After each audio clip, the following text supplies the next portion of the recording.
আসসালামু আলাইকুম রহমতুল্লাহ বরকাতুহ। আলহামদুলিল্লাহ রবিল আলমিন ওসলাত ওসালাম আলা নবীনা মুহাম্মদ ওয়া আলিহি ওয়া আসহাবি আজমাইন, আম্মা বাদ। প্রশংসা ওই আল্লাহর জন্য যার হাতে আমাদের জীবন মরণ, যার হাতে আমাদের কল্যাণ অকল্যাণ এবং মঙ্গল অমঙ্গল, এবং দুরুদ এবং সালাম নাজিল হোক তারই প্রেরিত রাসূলের প্রতি, যিনি আমাদেরকে তাওহীদের সুমহান পথের দীক্ষা দিয়ে গেছেন, যিনি আমাদেরকে শিরকের বিষয়ে সাবধান করে গেছেন। আল্লাহুম্মা সাল্লি আলাইহি আল্লাহুম্মা বারিক আলাইহি। সম্মানিত দর্শক শ্রোতা ভাই বোনেরা, বাংলা সনের নতুন একটি বছর আমাদের দোরগোড়ায় শুরু হতে যাচ্ছে 1425 বঙ্গাব্দ। আমরা নতুন বাংলা সনকে বরণ করার যে সংস্কৃতি বা যে কৃষ্টির সঙ্গে পরিচিত আমাদের দেশে, সেটি আমরা সকলেই কমবেশ জানি, আমাদের সকলেরই কমবেশ জানা।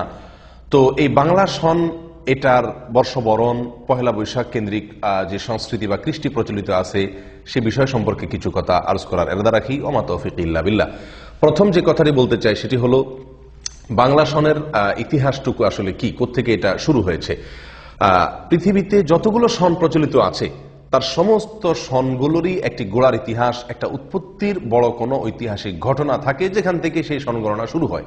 যেমন 2017 ইংরেজি সাল, এটার গোড়ার ইতিহাস হলো ঈসা আলাইহিসসালামের জন্ম। ঈসা আলাইহিসসালামের জন্মের পর থেকে, জন্মের বছরকে এক ধরে এরপরে 2-3 গুনতে গুনতে আজ 2017 পর্যন্ত এসে ঠেকেছে। ঠিক তেমনি ভাবে হিজরি সন যেটি, এই হিজরি সনেরও একটি গোড়ার ইতিহাস আছে, আর সেটি হলো নবী সাল্লাল্লাহু আলাইহি সাল্লামের মক্কা থেকে মদিনায় ঐতিহাসিক হিজরতের যে ঘটনা, সেটাকে স্মরণীয় করে রাখার জন্য পরবর্তীতে ওমর রাদিয়াল্লাহু তাআলা আনহু এই সন চালু করেন। যদিও মাসগুলো আগে থেকেই ছিল, কিন্তু এই সন গণনা চালু হয় নবী সাল্লাল্লাহু আলাইহি সাল্লামের হিজরত থেকে। অর্থাৎ হিজরত এর ঘটনা যে বছর ঘটেছিল সেই বছরকে এক ধরে এরপরে 2-3 গুনতে গুনতে আজ 1438 এসে ঠেকেছে। ঠিক তেমনি ভাবে বাংলা সন 1425 পর্যন্ত যে আসলো, এটার গোড়ার ইতিহাসটুকু কি, অর্থাৎ কোত্থেকে এটা একটা শুরু হলো কোত্থেকে। সম্মানিত ভাই বোনেরা, এই কথা আমরা অনেকেই জেনে থাকার কথা। সেটা হলো, ভারত উপমহাদেশে যখন মোগল শাসন আমল ছিল, তখন মূলত এখানে হিজরি সনই প্রচলিত ছিল। সমস্ত কাজকাম হিজরি সনের আলোকেই হতো, এবং বৈশাখ জ্যৈষ্ঠ আষাঢ় শ্রাবণ যে বাংলা মাসগুলো, এগুলো প্রাচীন ভারতীয় মাস। এ মাসগুলোর প্রচলন আগে থেকেই ছিল, কিন্তু সন গণনাটা হিজরি সনটাই চালু ছিল এখানে। হিজরি সনের একটা দিক হলো যে হিজরি সনটা হলো চন্দ্র বছরের হিসাবে পরিচালিত হয়, যেমন নাকি ইংরেজি সনটা সৌর মাসের বা সৌর বছরের আলোকে পরিচালিত হয়। তো এই হিজরি সনের একটা সমস্যা হলো যে হিজরি সনের মাসগুলো পরিবর্তিত হয়, অর্থাৎ ঋতুর পরিবর্তনে এই মাসগুলো পরিবর্তন হতে থাকে, কিন্তু সৌর বছরের মাসগুলো সাধারণত স্থির থাকে, সেগুলো পরিবর্তন হয় না। তো যেহেতু ফসলের খারাজ বা ফসলের ট্যাক্স, এটা সংগ্রহ করেই তখনকার সরকার মূলত পরিচালিত হতো, আর এই ফসল আসল এটাই ছিল আমাদের এখানকার অর্থনীতির মূল ভিত্তি ভারত মহাদেশের। সেই জন্য ফসলের ট্যাক্স নিতে গিয়ে তখনকার জমিদার এবং সম্রাটদের প্রতি বছরই কম বেশ অসুবিধার মধ্যে পড়তে হতো হিজরি সন আলোকে চলতে গিয়ে। কারণ হিজরি সনে একই মাসে যদি ঠান্ডা থাকে, তো 2-4 বছর পরে ওই মাসই দেখা যাচ্ছে গরম চলে আসছে। অর্থাৎ ঋতুর আবর্তনে এই হিজরি মাসের হিজরি বছরের সময়গুলো পরিবর্তন হতে থাকে। তো ফসলের ট্যাক্স বা এটার খাজনা উত্তোলন করতে গিয়ে প্রায় বছরই ক্যালেন্ডার পরিবর্তন করার প্রয়োজন হতো। তো এই প্রয়োজনকে সামনে রেখে সম্রাট আকবর তার নবরত্ন সভার অন্যতম সদস্য বিশিষ্ট জ্যোতির্বিজ্ঞানী ফতেউল্লাহ সিরাজীকে দায়িত্ব দিলেন যে হিজরি সনটাই থাকবে, কিন্তু এটাকে যে লুনার বা চন্দ্র বছর আছে সেখান থেকে পরিবর্তিত করে এটাকে সৌর বছর বা সোলারে রূপান্তরিত করা হবে। তো তিনি এই কাজটি করেছেন। অর্থাৎ খোলাসা কথা হলো, তাহলে বাংলা যে সনটি আছে প্রচলিত আজ আমাদের মাঝে, এই বাংলা সনটা মূলত হিজরি সনই বলা যেতে পারে। শুধু বেশ কম এতটুকু, এটাকে চন্দ্র বছর থেকে এটাকে সৌর বছরে রূপান্তরিত করা হয়েছে, বাস এটুকু। এবং এটার গণনা শুরু হয়েছে অনেক পর থেকে। কিন্তু এর যে ঘটনা, অর্থাৎ গোড়ার যে ঘটনা, সেটি হলো নবী সাল্লাল্লাহু আলাইহি সাল্লামের হিজরত। এই আলোচনা থেকে যে বিষয়টি আমরা জানতে পারলাম বা যে বিষয়টি স্পষ্ট হয়ে গেল, সেটি হলো মূলত এই বাংলা সন এটি মুসলিমদের সৃষ্টি, এবং এটি মূলত মুসলিম ঐতিহ্যকে লালন করে এবং বহন করে।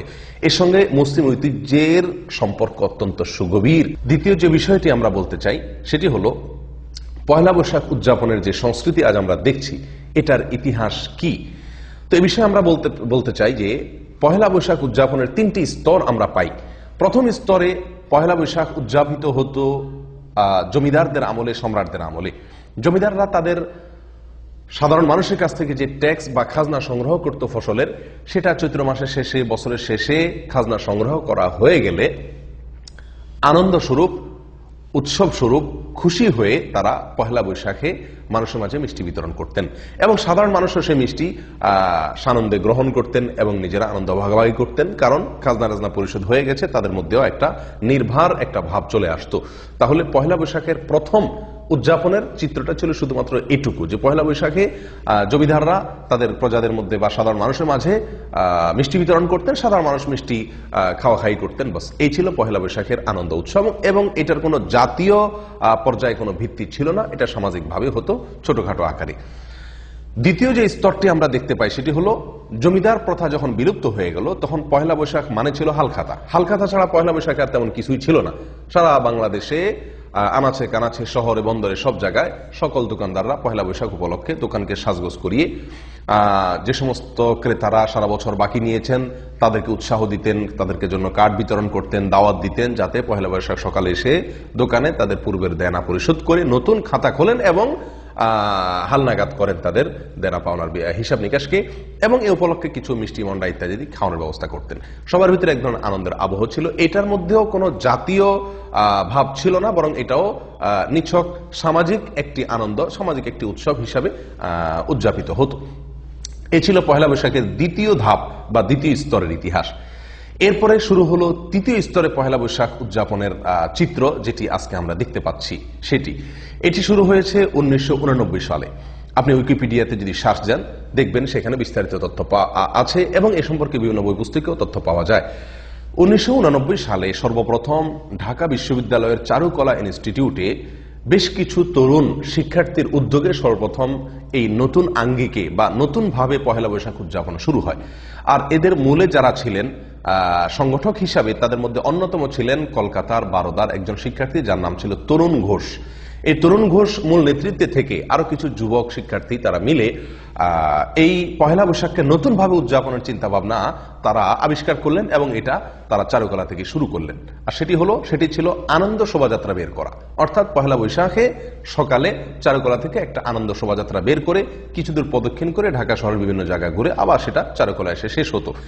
এই শোভাযাত্রায় তরুণ ঘোষ কলকাতা যেভাবে দেখেছেন ঠিক তারই আদলে হিন্দুদের বিভিন্ন প্রতিমা, তাদের বিভিন্ন দেবদেবীর বাহন, বিভিন্ন জীবজন্তুর মুখোশ, এগুলোকে সেই শোভাযাত্রায় তারা বহন করত।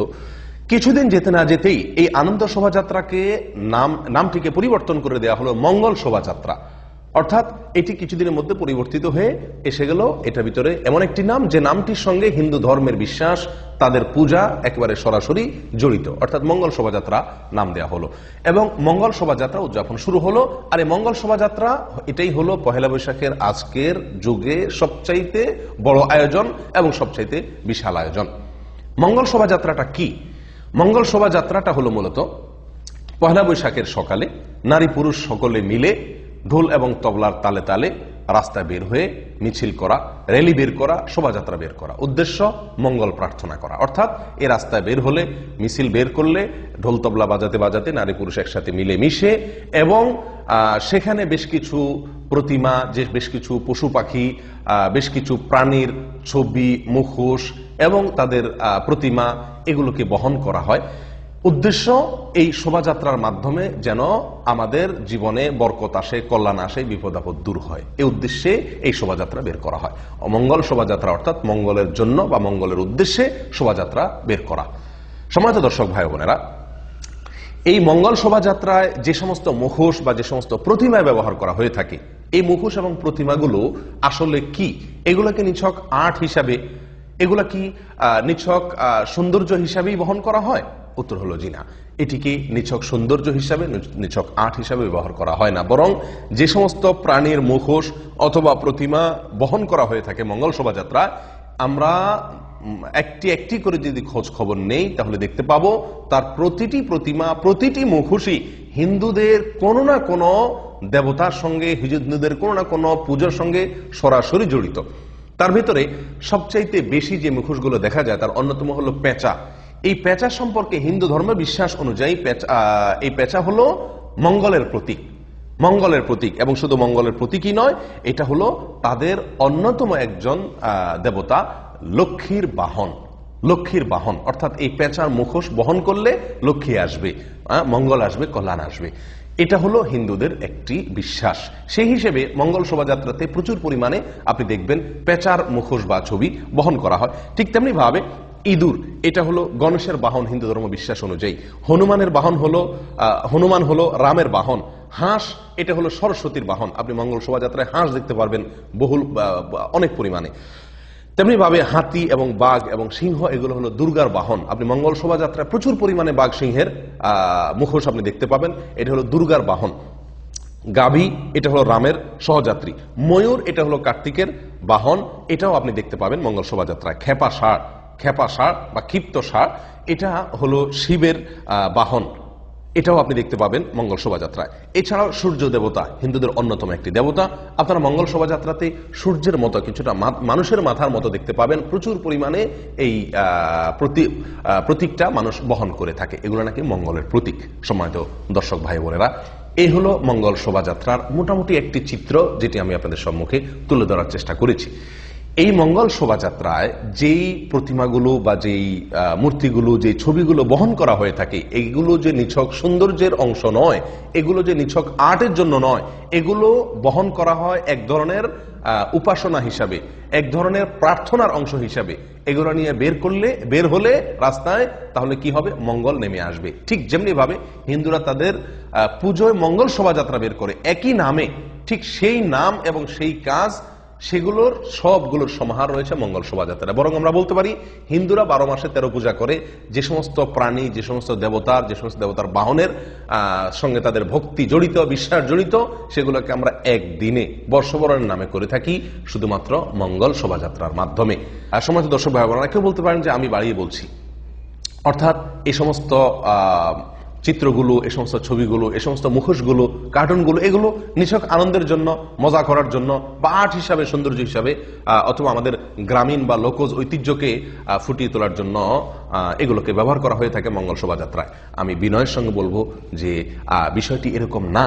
তার কারণ হলো, আপনি মঙ্গল শোভাযাত্রার আয়োজক, চারুকলা ইনস্টিটিউটের বিভিন্ন শিক্ষক এবং এটার আয়োজক কমিটির আহ্বায়ক, তাদের যদি বক্তব্যগুলোকে আপনি একসাথ করেন, তাহলে আপনি নিশ্চিত হতে পারবেন যে মঙ্গল শোভাযাত্রা এটি বের করা হয় দেশের মানুষের সমৃদ্ধির জন্য, বরকতের জন্য, কল্যাণের জন্য। এবং এই শোভাযাত্রা যে সমস্ত মুখোশ, যে সমস্ত প্রতিমা, যে সমস্ত কার্টুন, যে সমস্ত ছবি বহন করা হয়ে থাকে, সেগুলোও এই জন্যই বহন করা হয়ে থাকে যেন মঙ্গল আসে। অর্থাৎ হিন্দুদের বিশ্বাসের একেবারে অবিকল বিশ্বাস এখানে কাজ করছে এই সমস্ত প্রতিমা, এই সমস্ত ছবিকে বহন করার পেছনে। আপনি যদি প্রমাণ জানতে চান, আমি আপনাকে অনুরোধ করব, দয়া করে চলে যান আপনি অনলাইনে bdnews24.com, বাংলাদেশে অত্যন্ত পরিচিত একটি অনলাইন নিউজ পোর্টাল।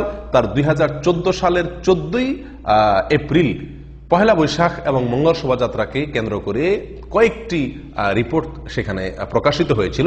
তার ভিতরে একটি রিপোর্টের শিরোনাম ছিল লক্ষ্মী পেঁচায় সমৃদ্ধি, গাজী ও বাঘ দুঃসময়ের কান্ডারি। লক্ষ্মী পেঁচায় সমৃদ্ধি, লক্ষ্মী পেঁচা থাকলে সেখানে সমৃদ্ধি আসে, গাজী এবং বাঘ থাকলে সেটা দুঃসময়ের কান্ডারির ভূমিকা পালন করে। এবং এটি হলো মূল শিরোনাম রিপোর্টের। আর সেই bdnews24.com এর নিজস্ব রিপোর্টারের রিপোর্টে ভেতরে আয়োজকদের বিভিন্ন বক্তব্য উঠে এসেছে, তারই আলোকে কোট করে শিরোনাম করা হয়েছে এটি। তার একটি অংশ আমি আপনাদেরকে শুনাই। এখানে লোকজ ঐতিহ্য বলা হচ্ছে, যদিও আসলে হিন্দু ঐতিহ্যের নানা প্রতীক নিয়ে সমৃদ্ধ বাংলাদেশ প্রত্যাশায় করা এই শোভাযাত্রায় স্থান পেয়েছে। এখানে লক্ষ্য করুন যে সমৃদ্ধ বাংলাদেশ, এটার প্রত্যাশায়, এটার আশায় এই শোভাযাত্রা বের করা হয়, এবং সেই শোভাযাত্রায় যাতে সমৃদ্ধি আসে, সেই আশায় এখানে স্থান পেয়েছে মা ও শিশু, হাঁস ও মাছের ঝাঁক, বিড়ালের মুখে চিংড়ি, শখের হাঁড়ি, ইত্যাদি ইত্যাদি ইত্যাদি। অর্থাৎ এই যে মুখোশগুলো, এই যে প্রতিমাগুলো বহন করা হয়ে থাকে, সম্মানিত দর্শক ভাই বোনেরা, এটি নিছক সৌন্দর্য বা আর্টের জন্য নয়। এটি করা হয় এই জন্য যে এগুলো নিয়ে বহন করলে নাকি কল্যাণ আসবে, মঙ্গল আসবে, যেমনটি হিন্দুরা বিশ্বাস করে। সম্মানিত ভাই বোনেরা, এই হলো মঙ্গল শোভাযাত্রার সাধারণ চিত্র। এখন এই মঙ্গল শোভাযাত্রাকে আপনি কি বলবেন? এটা কি হিন্দু ধর্মের পূজার একটি ফটোকপি বলবেন? আগাগোড়া, নাকি এটাকে আপনি বাঙালির বর্ষবরণের উৎসব বলবেন, সেটার দায় সেটার বিচারের ভার আপনার উপর আমি ছেড়ে দিলাম। সম্মানিত ভাই বোনেরা, একজন মুসলিম হিসাবে যে কোনো মুসলিম জানেন যে আমরা সকলে বিশ্বাস করি যে মঙ্গল এবং অমঙ্গলের মালিক একমাত্র আল্লাহ সুবহানাহু ওয়া তাআলা। আল্লাহ ছাড়া পৃথিবীতে বা আল্লাহর সৃষ্টি জগতে যত কিছু আছে সবই আল্লাহর সৃষ্টি। যারা আল্লাহর সৃষ্টি তারা প্রত্যেকেই আল্লাহর মুখাপেক্ষী। যারা নিজেরাই আল্লাহর মুখাপেক্ষী তারা অন্য কাউকে কল্যাণ এনে দিবে, মঙ্গল এনে দিবে, এটি সম্পূর্ণ ভ্রান্ত বিশ্বাস এবং ভুল বিশ্বাস, এবং এটি সরাসরি আল্লাহর সঙ্গে শিরক স্থাপন করার শামিল। সম্মানিত ভাই বোনেরা, ঈসা আলাইহিস সালামের কাছে মঙ্গল প্রার্থনা করে, তাকে পুজো করে, তার ইবাদত করে, উপাসনা করে খ্রিস্টানরা, এবং তার মা মারিয়ামের পূজা করে, ইবাদত করে খ্রিস্টানরা। আল্লাহ সুবহানাহু ওয়া তাআলা সূরা মায়েদার 17 নম্বর আয়াতে তাদের বিরুদ্ধে, তাদের এই বিশ্বাসের বিরুদ্ধে আল্লাহ সুবহানাহু ওয়া তাআলা একটি যুক্তি তুলে ধরেছেন অত্যন্ত চমৎকার ভাবে। আল্লাহ সুবহানাহু ওয়া তাআলা বলেন, কুল মান ইয়ামলিকু মিনাল্লাহি শাইআ ইন আরাদা আন ইহলিকা মাসিহ ইবনা মারইয়াম আন ইহলিকাল মাসিহ ইবনা মারইয়াম ওয়া উম্মুহু ওয়া মান ফিল আরদি জামিআ। আল্লাহ যদি চান, তোমরা যে ঈসা মাসির কাছে অথবা তার মা মারিয়ামের কাছে তোমরা যে প্রার্থনা করো, যদি আল্লাহ চান তাদের উভয়কে ধ্বংস করে দিবেন, সারা পৃথিবীর সমস্ত মানুষকে ধ্বংস করে দিবেন। বলো, কে রক্ষা করার ক্ষমতা রাখে? কারোর কি অধিকার বা সে ক্ষমতা আছে? উত্তর হলো নাই। তাহলে তাদেরকে উপাসনা করার, তাদেরকে পুজো করার কোনো যুক্তি হতে পারে না, যারা নিজেরাই ধ্বংসশীল, যারা নিজেরা নিজেদের ধ্বংসের হাত থেকে নিজেদেরকে রক্ষা করতে পারে না। অতএব কল্যাণ এবং অকল্যাণের জন্য, মঙ্গল এবং অমঙ্গলের জন্য ইবাদত করতে হবে, উপাসনা করতে হবে যার, তিনি হলেন মহান রব্বুল আলামিন। তিনি ছাড়া অন্য কারোর কাছে যদি আমরা প্রার্থনা করি সেটা হলো শিরক। আমরা সূরা ফাতিহায় প্রতিদিন আল্লাহ সুবহানাহু ওয়া তাআলাকে দীপ্ত কণ্ঠে ঘোষণা দিয়ে থাকি, ইয়্যাকা না'বুদু ওয়া ইয়্যাকা নাস্তাঈন। হে আল্লাহ, আমরা শুধুমাত্র আপনারই ইবাদত করি, আপনি ছাড়া আর কারোর ইবাদত করি না, আর আপনার কাছেই সাহায্য চাই, অন্য কারোর কাছে সাহায্য চাই না। এ হলো আমাদের মুখের বক্তব্য, এ হলো আমাদের দাবি। আর যদি মঙ্গল শোভাযাত্রা আমরা বের হই, তাহলে কর্ম হলো কেমন, যে আল্লাহকে আমি মুখে বলছি, আল্লাহর কাছেই একমাত্র সাহায্য চাই, অথচ মঙ্গল শোভাযাত্রা বের হয়ে আমি পেঁচার কাছে সাহায্য চাচ্ছি, মঙ্গল প্রার্থনা করছি, আমি বাঘ, ভাল্লুক, হরিণ, এই সমস্ত পশু পাখির কাছে আমি সাহায্য প্রার্থনা করছি, এগুলোর সাহায্যে, এগুলোর মাধ্যমে। সম্মানিত ভাই বোনেরা, এটি সম্পূর্ণভাবে শিরক, যেটাকে বাঙালি সংস্কৃতি বলে আমাদের মাঝে চালিয়ে দেওয়ার একটি প্রবণতা আমরা লক্ষ্য করছি। বেশ কিছুদিন থেকে একটি প্রবণতা আমাদের দেশে আমরা দেখতে পাচ্ছি, যেটি নিঃসন্দেহে গর্হিত এবং নিন্দনীয়। এই প্রবণতাটি হলো অন্য ধর্মের মানুষের ধর্মীয় কর্মকাণ্ডকে, এক ধর্মের মানুষের ধর্মীয় কাজকর্মকে অন্য ধর্মের মানুষের উপরে চাপিয়ে দেওয়ার একটি কালচার, একটি সংস্কৃতি আমরা দেখতে পাচ্ছি। যেমন বিভিন্ন পূজার সময় হিন্দুদের, আমাদের দেশে একটি স্লোগান খুব জোরে সোরে প্রচার করা হয়, বিশেষ করে যারা নিজেদেরকে সেকুলার বা ধর্মনিরপেক্ষ দাবি করেন, এই লোকগুলো খুব বেশি করে একটি স্লোগান প্রচার করে থাকেন, সেটা হলো ধর্ম যার যার, উৎসব সবার। এই স্লোগানের মূল মন্ত্র হলো যে মুসলিমরা যেন হিন্দুদের পূজায় গিয়ে অংশগ্রহণ করে, কিন্তু তারা মুসলমানদের ঈদে হিন্দুদেরকে অংশগ্রহণ করার জন্য কিন্তু পাল্টা আহ্বান করে না। একইভাবে কিছুদিন ধরে আমরা দেখতে পাচ্ছি যে হোলি খেলা, হিন্দুদের অত্যন্ত গুরুত্বপূর্ণ পূজার একটি অন্যতম আয়োজন হোলি খেলা। এই হোলি খেলায়, এটা ছিল হিন্দুদের মন্দিরের একটি আয়োজন, হিন্দুদের নিজস্ব একটি আয়োজন, তাদের ধর্মীয় একটি আয়োজন, কিন্তু এই হোলি খেলা এটাকে বাইরে নিয়ে আসা হলো, রাস্তাঘাটে নিয়ে আসা হলো, মুসলিম নারী, পুরুষ, ছেলে, মেয়ে সকলকে হোলি খেলার নাম দিয়ে রংময় করে এই হোলি খেলায় সকলকে সামিল করা শুরু হলো, এবং এক শ্রেণীর মিডিয়া, এক শ্রেণীর বুদ্ধিজীবী এটাকে ইতিবাচকভাবে প্রচার করতে শুরু করলেন। অর্থাৎ কেমন যেন এই হিন্দুদের পূজাটাকেই সার্বজনীন করার একটা চক্রান্ত, একটা ষড়যন্ত্র তারা শুরু করলেন। ঠিক তেমনি ভাবে পহেলা বৈশাখে, বাংলা বছরের প্রথম দিনে বর্ষবরণের নাম দিয়ে আমাদের সাধারণ মুসলিম ভাই বোনদেরকে বলা হচ্ছে যে এটি বাঙালি সংস্কৃতি, অথচ এখানে যে কাজগুলো হয়ে থাকে এর কোনোটির সাথে কোনো মুসলিমের বিশ্বাস যায় না, বরং এগুলো সম্পূর্ণ মুসলিমের বিশ্বাস বিরুদ্ধ, মুসলিমের ঈমান বিধ্বংসী। সরাসরি বলতে গেলে এগুলো হলো, সবগুলো হলো মন্দিরের আয়োজন। মন্দির থেকে কিছু আয়োজনকে এনে সেটাকে বাঙালি সংস্কৃতির প্রলেপ দিয়ে, লেবাস পরিয়ে সমাজে এক শ্রেণী মানুষ সেটাকে ছড়িয়ে দিচ্ছে, যেটি আমাদের ঈমানকে হরণ করছে, যেটি আমাদেরকে শিরকে নিমজ্জিত করছে। আমরা জেনে না জেনে, বুঝে না বুঝে এই শিরকে আমরা হাবুডুবু খাচ্ছি, নিজেদের ঈমানগুলোকে নষ্ট করছি। সম্মানিত ভাই বোনেরা, এটি নিঃসন্দেহে অত্যন্ত নোংরা একটি প্রচেষ্টা, যে এক ধর্মের মানুষের ইবাদত উপাসনাকে অন্য ধর্মের মানুষের উপরে চাপিয়ে দেওয়া। নিঃসন্দেহে এটি সাংস্কৃতিক আগ্রাসন, নিঃসন্দেহে এটি এক ধরনের অবিচার, নিঃসন্দেহে এটি এক ধরনের জুলুম, এবং এটি সমাজের শান্তি শৃঙ্খলা নষ্ট করছে। সম্মানিত ভাই বোনেরা, এর বিরুদ্ধে আমাদের সকলকে সোচ্চার হতে হবে, আমাদের সকলকে সচেতন হতে হবে। হিন্দুরা তাদের পূজা, তাদের অর্চনা, তাদের আনুষ্ঠানিকতাগুলো সম্পন্ন করবে শান্তিপূর্ণভাবে। এটা ইসলামের শিক্ষা, আমাদেরকে ইসলাম বলে না তাদেরকে জোরপূর্বক সেগুলো বাধা দিতে। ঠিক তেমনি ভাবে মুসলিমরা তাদেরকেও পালন করবে। কিন্তু হিন্দুদের বিভিন্ন পুজোকে আপনি বিভিন্ন নামে মুসলিমদেরকে সেখানে সামিল হওয়ার জন্য আহ্বান জানাবেন এবং তাদেরকে সামিল হওয়ার দাওয়াত দিবেন, এটি নিঃসন্দেহে এক ধরনের সাংস্কৃতিক আগ্রাসন, নিঃসন্দেহে এটি মুসলিমদের ঈমান ধ্বংস করার একটি চক্রান্ত মাত্র। আল্লাহ তাআলা আমাদের সকলকে হেফাজত করেন। সম্মানিত ভাই বোনেরা, যারা সারা বছর ইসলামকে গালি দেয় কি বলে, যে ইসলাম নাকি বিজ্ঞানসম্মত নয়, অথচ ইসলামের প্রত্যেকটা জিনিস বিজ্ঞানসম্মত, ইসলামের কোনো জিনিস অযৌক্তিক নয়, সেই লোকেরাই পহেলা বৈশাখে এই সমস্ত পেঁচা বহন করে, প্রাণী বহন করে, কুমির বহন করে, বাঘ ভালুক ইত্যাদি বহন করে। উদ্দেশ্য কেন? মঙ্গল আসবে, সেজন্য বৈশাখকে ডাকে, এসো হে বৈশাখ, এসো এসো। বৈশাখ আপনার কথা শুনবে এবং আপনার কথা শুনে আসবে এবং আপনাকে মঙ্গল দিবে, সারা বছর আপনার ভালো কাটবে এই শোভাযাত্রা বের করলে। এটি কোন বিজ্ঞানের ভিত্তিতে আপনি এটি করে থাকেন? সম্মানিত ভাই বোনেরা, এখান থেকে বোঝা যায় যে মূলত আমাদের দেশে এক শ্রেণীর মানুষ ধর্মনিরপেক্ষতার মুখোশ অথবা সেকুলারিজমের মুখোশ পরে আমাদেরকে ধোঁকা দিয়ে যাচ্ছে, প্রতিনিয়ত প্রতারিত করে যাচ্ছে। এদের অনেকেই মূলত হিন্দুদের একটি চক্র বলা যেতে পারে। তারা মুসলমানদেরকে হিন্দু বানানোর একটি নীল নকশা নিয়ে সামনে এগিয়ে যাচ্ছে, যেটি আমাদের দেশের সাম্প্রদায়িক যে সম্প্রীতি বিরাজমান আছে, আমাদের দেশের ঐতিহ্য, সেটিকে নষ্ট করার একটি অপচেষ্টা ছাড়া আর কিছুই নয়। আল্লাহ তাআলা আমাদের সকলকে হেফাজত করেন। সম্মানিত ভাই বোনেরা, আমি এই পর্যায়ে একটি বিষয় আপনাদের শেয়ার করতে চাই। সেটি হলো, যারা আরব দেশে বসবাস করেন তারা জানেন হিজরি বর্ষ উপলক্ষে, হিজরি বর্ষের প্রচলন আরব দেশে, মিডল ইস্টে আছে, বিশেষ করে সৌদি আরবে।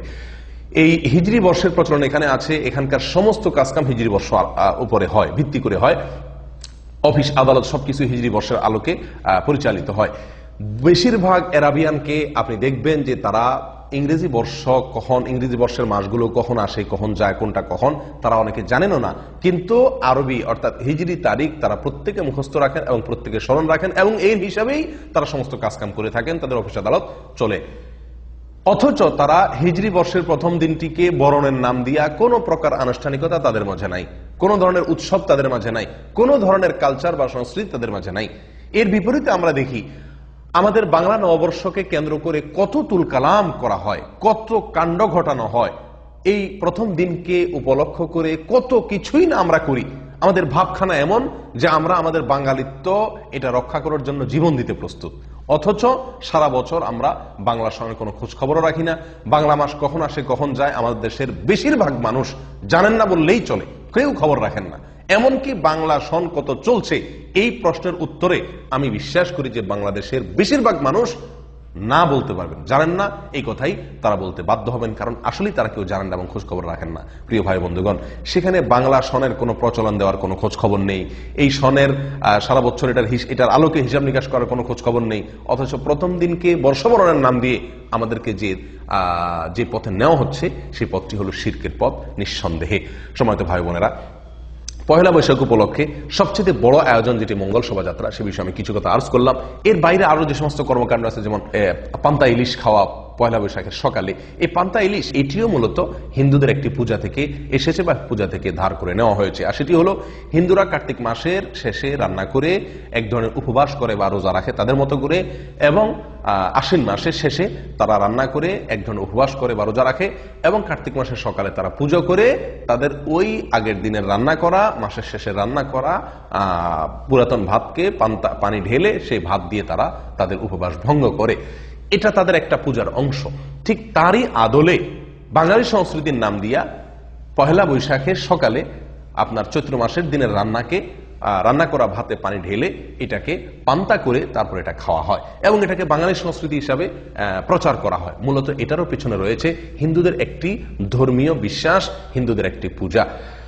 ঠিক তারই আদলে চৈত্র সংক্রান্তি একটি পূজাই আছে পৃথকভাবে হিন্দুদের, অথচ বর্ষবরণের নামে চৈত্রের শেষ দিনে বাসাবাড়িতে কোন কোন ক্ষেত্রে দেখা যায়, এটা এখন অতটা প্রচারিত হয়নি কিন্তু শহর অঞ্চলে অনেকখানি প্রচারিত আছে। এক শ্রেণীর মিডিয়া এটাকে খুব বেশি প্রচার করে যে চৈত্র সংক্রান্তি উপলক্ষে একটা রান্না, চৈত্র সংক্রান্তির রান্না, বিশেষ কিছু আইটেমের রান্না মহিলারা করে থাকেন এবং এটাকে বলা হয় চৈত্র সংক্রান্তি। অথচ এই চৈত্র সংক্রান্তি আর এই রান্না, এটার একটি পূজাই আছে হিন্দুদের আলাদা একটা বিশেষ সময়ে, যেটি আপনি অনলাইনে সার্চ দিলে তার বিস্তারিত তথ্য জানতে পারবেন। একইভাবে ঢোল তবলার তালে তালে হিন্দুদের পূজা অনুষ্ঠিত হয়ে থাকে। আমরা জানি পহেলা বৈশাখ, এখানেও ঢোল তবলার তালে তালে তো সবকিছু হয়ে থাকে। একইভাবে হিন্দু মেয়েরা সাধারণত কপালে তাদের লম্বা সিঁদুর, লম্বা দাগ দিয়ে সিঁদুর তারা রাখেন এবং এটা হলো তাদের ধর্মীয় একটি আলামত। পহেলা বৈশাখ উপলক্ষে বাঙালি মহিলাদেরকে, মুসলমানদের কপালেও লাল টিপ লাগানোর একটি কালচার, একটি সংস্কৃতি, এটাকে প্রমোট করা হয়, প্রচার করা হয় এবং অনেক মেয়েরা এটা করে থাকেন। এটি মূলত হিন্দুদের অন্ধ অনুকরণ নিঃসন্দেহে। সময়ত ভাইরা, একইভাবে আপনি লক্ষ্য করবেন যে কুলা এটা পহেলা বৈশাখের অন্যতম একটি আইটেম। পহেলা বৈশাখের আপনি মঙ্গল শোভাযাত্রা বলেন বা অন্য কিছু বলেন, দেখবেন যে হাতে কুলা আছে। নিঃসন্দেহে কুলা আমাদের বাঙালি জাতির ঐতিহ্য, কিন্তু কুলা ছাড়া তো আরো বহু কিছুই আছে। আপনারা অনেকেই জেনে থাকবেন হিন্দুদের যে পূজা হয়, এই পূজার ক্ষেত্রে তারা প্রতিমার সামনে যে সমস্ত জিনিস উপস্থাপন করে সেটা কুলায় করে তারা উপস্থাপন করে সাধারণত। অর্থাৎ কুলায় করে কিছু বহন করা, এটা পূজার একটি অন্যতম একটি মার্কা, পূজার অন্যতম একটি আলামত। ঠিক ওইটাকেই পহেলা বৈশাখে কপি পেস্ট করা হয়েছে। ঢোল তবলা হিন্দুদের পূজার তালে তালে ঢোল তবলার প্রয়োজন হয় এবং সেটাকে পহেলা বৈশাখে কপি পেস্ট করা হয়েছে। চৈত্র সংক্রান্তি একটি পূজাই আছে, সেটাকে আমাদের পহেলা বৈশাখে এনে বর্ষবরণের নাম দিয়ে এখানে কপি পেস্ট করে দেওয়া হয়েছে। মঙ্গল শোভাযাত্রা হিন্দুদের পূজার একটি অন্যতম অংশ, সেটাকে এনে বর্ষবরণের নামে কপি পেস্ট করে দেওয়া হয়েছে আমাদের এই পহেলা বৈশাখ উপলক্ষে। একইভাবে আপনার সিঁদুর হিন্দু মেয়েদের অন্যতম একটি নিদর্শন, সেটাকে লাল টিপের আদলে আকারে এনে কপি পেস্ট করে দেওয়া হয়েছে পহেলা বৈশাখ উপলক্ষে। সম্মানিত ভাই বোনেরা, কোথায় চলে যাচ্ছি আমরা, কোথায় আমাদেরকে নিয়ে যাওয়া হচ্ছে? আপনি পৃথিবীর সকল উৎসবের গোড়া যদি তালাশ করেন, দেখবেন সকল জাতীয় উৎসবের যেখানে জাতীয় ফ্লু তৈরি হয় উৎসবের জন্য, এই জাতীয় সকল উৎসবের উৎস হলো ধর্মবিশ্বাস। ধর্মবিশ্বাসের আলোকে সমস্ত উৎসবগুলো পরিচালিত হয়ে থাকে। আপনি খ্রিস্টানদের বড়দিন, তার পিছনে তার ধর্মীয় বিশ্বাস রয়েছে। হিন্দুদের যত পূজা আছে তার ভিতরে তাদের পেছনে তাদের ধর্মীয় বিশ্বাস রয়েছে। আমাদের যে ঈদ উল ফিতর, ঈদ উল আজহা আছে, তার পেছনে আমাদের ধর্মীয় বিশ্বাস রয়েছে। এমনকি ইংরেজি নববর্ষ উদযাপন, এটার পেছনেও খ্রিস্টানদের ধর্মীয় বিশ্বাস আছে। মূলত আগের প্রাচীন ক্যালেন্ডার অনুপাতে 25শে মার্চ এই তারিখে খ্রিস্টানদের ধর্ম বিশ্বাস অনুযায়ী, সঠিক বেঠিক তারপরের বিষয়, তাদের ধর্ম বিশ্বাস অনুযায়ী মারিয়াম, ঈসা আলাইহিস সালামের মা মারিয়ামের প্রতি নাকি ওহী নাজিল হয়েছিল এই দিনে, সেই জন্য ওই দিন তারা আনন্দ ফুর্তি করত। পরবর্তীতে ক্যালেন্ডার পরিবর্তিত হওয়ার ফলে ওই তারিখটি এসে দাঁড়ায় পহেলা জানুয়ারি। এই পহেলা জানুয়ারিতে তারা যে উৎসব করে বর্ষবরণ নাম দিয়ে, এটারও পেছনে তাদের একটি ধর্মীয় বিশ্বাস রয়ে গেছে। সম্মানিত ভাই বোনেরা, তাহলে সকল জাতীয় উৎসবের পেছনে ধর্মীয় বিশ্বাস কাজ করে, ধর্মীয় মূল্যবোধের আলোকে এই উৎসবগুলো হয়ে থাকে। আর এর একটি ভালো দিক হলো ধর্ম মানুষকে কল্যাণের পথে আহ্বান করে। সাধারণত বিশেষ করে ইসলামের কথা আমরা বলতে পারি যে ইসলাম আল্লাহ সুবহানাহু ওয়া তাআলা দিয়েছেন যুগে যুগে, এটা সবসময় মানুষকে কল্যাণের পথে আহ্বান করে। আপনি ইসলামের যে উৎসব আছে, দুটি উৎসব, ঈদ উল ফিতর, ঈদ উল আজহা, এই ঈদ উল ফিতর এবং ঈদ উল আজহা সম্পর্কে যদি আপনি গবেষণা করেন, দেখতে পাবেন যে ঈদ উল ফিতর এবং ঈদ উল আজহা এই দুটি উৎসব মূলত আমাদেরকে একই সঙ্গে ভোগের যেমন শিক্ষা দেয়, দীক্ষা দেয়, একই সঙ্গে ত্যাগেরও শিক্ষা দেয়। ঈদ উল ফিতরে আমরা শ্রীতা দিয়ে থাকি গরিব যেন ঈদ করতে পারে, সেজন্য কোরবানির ঈদে আমরা গোশত বিতরণ করে থাকি যাতে গরিবরাও আমাদের ঈদে বা আনন্দে সামিল হতে পারে। অর্থাৎ ত্যাগ এবং ভোগ উভয়টাই আছে। কিন্তু আপনি পহেলা বৈশাখ সহ এই জাতীয় যে সমস্ত উৎসবগুলো মিডিয়ার সৃষ্টি, বিভিন্ন নামে বিভিন্ন স্লোগান দিয়ে এগুলোকে সমাজে আর মানুষকে কিছু কর্পোরেট ব্যবসায়ীদের ব্যবসার সুবিধার্থে অথবা বিশেষ কোন শ্রেণীরকে সুবিধা পাইয়ে দেওয়ার জন্য এই উৎসবগুলোকে প্রমোট করে যে মিডিয়াগুলো, এই সমস্ত উৎসবের পেছনে শুধু ভোগ আছে, ত্যাগের কোনো দিক নাই। আপনি এখানে ত্যাগের তয় খুঁজে পাবেন না, কিন্তু টোটালি শুধু ভোগ আর ভোগ। আর সে ভোগটাও মূলত একটা বিশেষ শ্রেণীর ভোগ, যারা তাদের ব্যবসা জমজমাট ভাবে করতে পারে। সম্মানিত ভাই বোনেরা, এই উৎসবটিকে জাতীয় উৎসব এবং এটাকে আমাদের বাঙালি জাতির সবচেয়ে বড় উৎসব হিসাবে প্রচার করা হচ্ছে দীর্ঘদিন থেকে, এবং বলা হচ্ছে এটা নাকি সার্বজনীন উৎসব। তাহলে ঈদ, দুই ঈদ, এটা সিরিয়াল নম্বর কত? অর্থাৎ এগুলো অনেক পরের, এটা হলো সবচেয়ে বড় উৎসব। এটি অত্যন্ত আফসোসের বিষয়, অত্যন্ত আক্ষেপের বিষয় যে ঈদের বিপরীত হিসাবে, বিকল্প হিসাবে ঈদের চাইতে শক্তিশালী উৎসব হিসাবে প্রমাণ করার, দাঁড় করানোর একটি অপচেষ্টা এক শ্রেণীর মিডিয়া করে থাকে এবং রীতিমতো তারা প্রচার করে থাকে এটি হলো বাঙালি জাতির নাকি সবচেয়ে বড় উৎসব। এবং এটাকে জাতীয় উৎসবের স্থান দেওয়ার জন্য যা যা করা দরকার তার সবকিছু করা হয়। ঈদের আদলে ঈদে যেরকম নতুন পোশাক, ভালো পোশাক পরার নির্দেশ আছে বা আমরা সবাই পরে থাকি, তার আদলে পহেলা বৈশাখ উপলক্ষে পোশাকের ভালো বা নতুন পোশাক পরিধান করার একটা কালচার চালু করা হলো। ঈদে যেরকম আমরা ভালো খাবার গ্রহণ করি, এখানেও ভালো খাবার বা ভিন্ন খাবার, ব্যতিক্রম খাবার গ্রহণের একটা কালচার চালু করা হলো। ঈদে যেরকম বোনাস আছে, এখন আবার বৈশাখ উপলক্ষে বৈশাখী বোনাসও চালু করা হলো। এভাবে একটি একটি করে ঈদের সমস্ত আইটেমগুলোকে কপি পেস্ট করে এখানে আনা হচ্ছে এবং বলা হচ্ছে এটা হলো সবচেয়ে বড় উৎসব, এটা হলো সবচাইতে বড় আনন্দের দিন বাঙালি জাতির জন্য। সম্মানিত ভাই বোনেরা, এটি নিঃসন্দেহে একটি সাংস্কৃতিক আগ্রাসন, নিঃসন্দেহে একটি সাংস্কৃতিক জুলুম আমাদের বাঙালি সমাজের প্রতি, বাংলাদেশের মানুষের প্রতি। আমাদের সকলকে এই বিষয়ে সচেতন হতে হবে, আমাদের সকলকে এই বিষয়ে সাবধান হতে হবে। এই কালচার আমাদের কালচার নয়, এটি হিন্দুদের কালচার, এটি হিন্দুদের সংস্কৃতি। বাঙালি সংস্কৃতির নামে এটি আমাদেরকে গেলানো হচ্ছে, আমাদেরকে খাওয়ানো হচ্ছে। নিঃসন্দেহে এর পরিণাম ভয়াবহ। এর ফলে আমাদের ঈমান হারা হতে হবে এবং আমাদের চেতনা শূন্য হতে হবে এবং আমাদেরকে জাহান্নামমুখী হতে হবে। আল্লাহ তাআলা আমাদের সকলকে হেফাজত করেন, আমাদের জাতিকে হেফাজত করেন। ওমা তৌফিক ইল্লা বিল্লাহ। আসসালামু আলাইকুম ওয়া রাহমাতুল্লাহি ওয়া বারাকাতুহু।